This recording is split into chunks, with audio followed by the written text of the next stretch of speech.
નમસ્કાર, આપ જોઈ રહ્યા છો નેશન પ્લસ ન્યૂઝ. હું છું આપની સાથે હેતલ ભગત.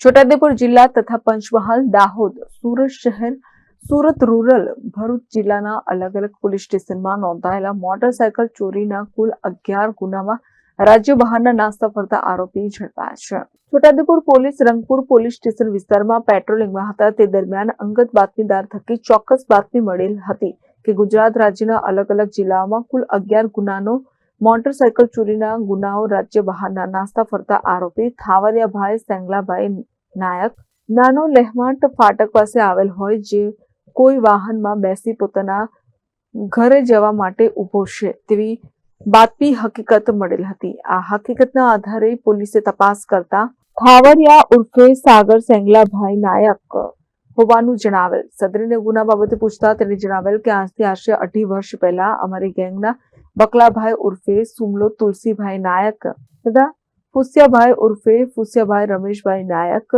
બધા ભેગા મળીને ચોરી કરી લાવેલ અપાચે મોટરસાયકલ સાથે પકડાયેલા હતા. તે સિવાય બીજી મોટરસાયકલો તેઓની ગેંગના ફુસિયાભાઈ ઉર્ફે ફુસિયાભાઈ રમેશભાઈ નાયક તથા દિલીપભાઈ શંકરભાઈ નાયક તથા વાવ ગામના સુરપાનભાઈ ભૈલાલભાઈ તથા નાની વડોઈ ગામના કુતરિયાભાઈ ગમજીભાઈ નાયક તથા ગડાગામ ગામના પિન્ટુભાઈ નાનાભાઈ રાઠવા નાઓ સાથે મળીને છોટાઉદેપુર, પંચમહાલ, દાહોદ, સુરત શહેર, સુરત રૂરલ, ભરૂચ વગેરે જિલ્લામાં ચોરી કરી લાવેલ વેચાણ આપવા સારું બકલાભાઈના ઘરે ઘાસમાં સંતાડી રાખેલ હતી.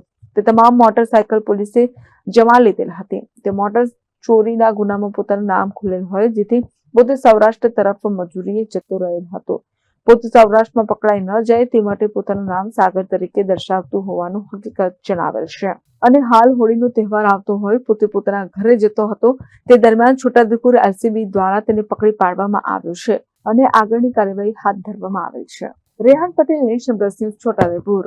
સમાચારોના સતત અપડેટ મેળવવા માટે અમારી નેશન પ્લસ ન્યૂઝની યુટ્યુબ ચેનલને સબસ્ક્રાઇબ કરો, બેલ આઇકન દબાવો અને જોડાયેલા રહો ફેસબુક, ઇન્સ્ટાગ્રામ અને ટ્વિટર પર.